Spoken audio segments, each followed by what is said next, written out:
সাথে হওয়া অন্যায় আমি মেনে নিয়েছি সব সময়।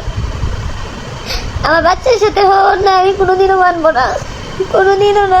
আমার উপরে হওয়া সকল অন্যায় আমি মেনে নিয়েছি, কিন্তু আমার ছেলের উপরে হওয়া অন্যায় আমি মেনে নিব না কখনোই। আমি কাউকে অভিশাপ দেব না, কিন্তু আমি তাদেরকে বদদোয়া করি যারা আমার ছেলেকে অসুস্থ বানিয়েছে, আল্লাহ যেন তাদের কোল খালি করে দেয়। ঠিক এমনই ভাবে কান্না করে এবার ভিডিওর মাধ্যমে অভিযোগ করেছে চৈতি। চৈতি জানিয়েছে তিশা নাকি তার মা এবং তার ছোট্ট ছেলেকে প্রতিনিয়ত ফোন করে হুমকি ধুমকি এবং ভয় দিচ্ছে, এবং তিশার এই হুমকি ধুমকি আর ভয়ের জন্যই তার ছোট ছেলেটা আজকে অসুস্থ হয়ে পড়েছে।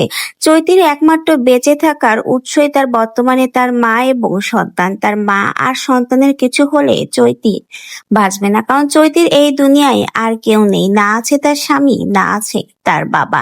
একমাত্র সন্তান আর মাকে নিয়েই চৈতির পৃথিবী। এখন যদি তাদের কিছু হয় তাহলে তার আর বেঁচে থাকার কোনো মানে নাই।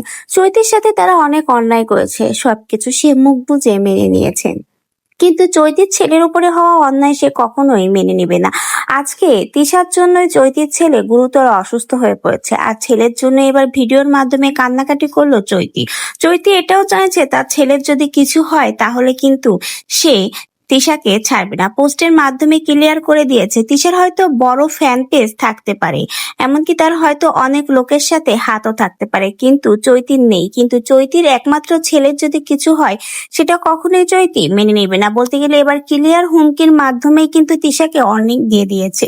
চৈতির ছেলে অনেক বেশি অসুস্থ, তাই মা হিসেবে চৈতি কান্নাকাটি করছে এবং বলেছেন সে কাউকে বা কারো সন্তানকে অভিশাপ দিবে না, কিন্তু তার ছেলের কিছু হলে আল্লাহ যেন যে তার ছেলেকে অসুস্থ করেছে, ভয় দেখিয়েছে, তার কোল খালি করে দেয়। ঠিক এইভাবে আকার ইঙ্গিতে এবার তিশা এবং তার পরিবারের ওপর অভিশাপ দিল চৈতি। তো ভিউয়ার্স, আপনাদের কি মনে হয় আসলে কি তিশা চৈতির ছেলেকে ভয় দেখিয়েছে, আর যার জন্যই আজ চৈতির ছেলে অসুস্থ, এজন্যই কি চৈতি কান্নাকাটি করছে? আপনাদের এ বিষয়ে কি মন্তব্য কমেন্ট বক্সে জানিয়ে যেতে ভুলবেন না।